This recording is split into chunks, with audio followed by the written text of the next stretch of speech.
Monsieur le ministre, je crois que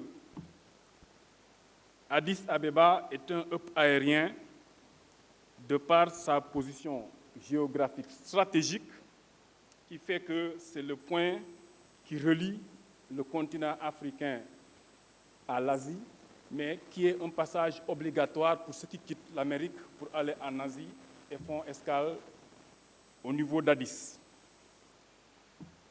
De la même manière, Dakar, qui se trouve à l'opposé d'Addis dans le continent, est une position stratégique qui lui permet aussi d'être un hub aérien qui relie le continent africain à l'Amérique et qui devient aussi un passage obligatoire pour ceux qui quittent l'Asie pour aller en Amérique. Donc pour moi, les mêmes opportunités que la compagnie éthiopienne et le hub aérien Addis Abeba ont du moins, je crois que ces mêmes opportunités peuvent exister avec la compagnie Air Sénégal et l'aéroport Blaise Diagne de Dakar. Il faut juste une politique audacieuse pour élargir notre flotte et agrandir la capacité d'accueil de l'aéroport tel que ça a été conçu et prévu d'ailleurs durant la construction pour qu'on puisse agrandir la capacité d'accueil.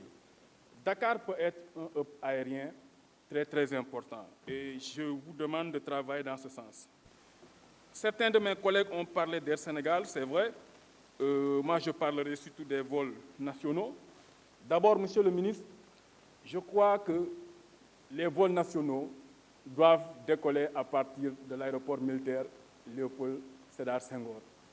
Si vous devez aller à Ziguinchor, dès que vous êtes à Hambourg, vous êtes déjà à Ziguinchor.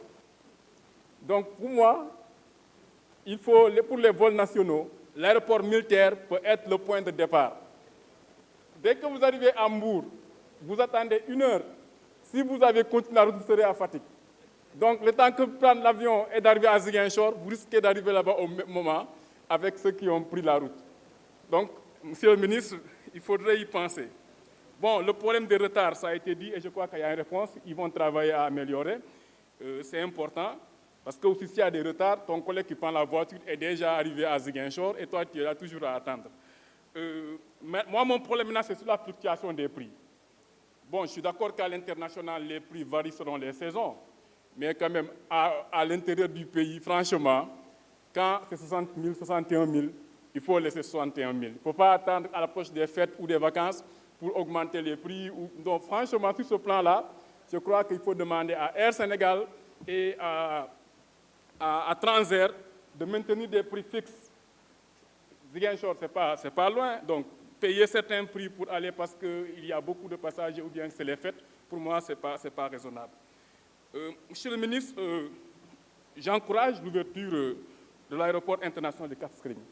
Je crois que ça a été une bonne chose. Cet aéroport va beaucoup apporter pour le tourisme en Casamance avec les vols internationaux.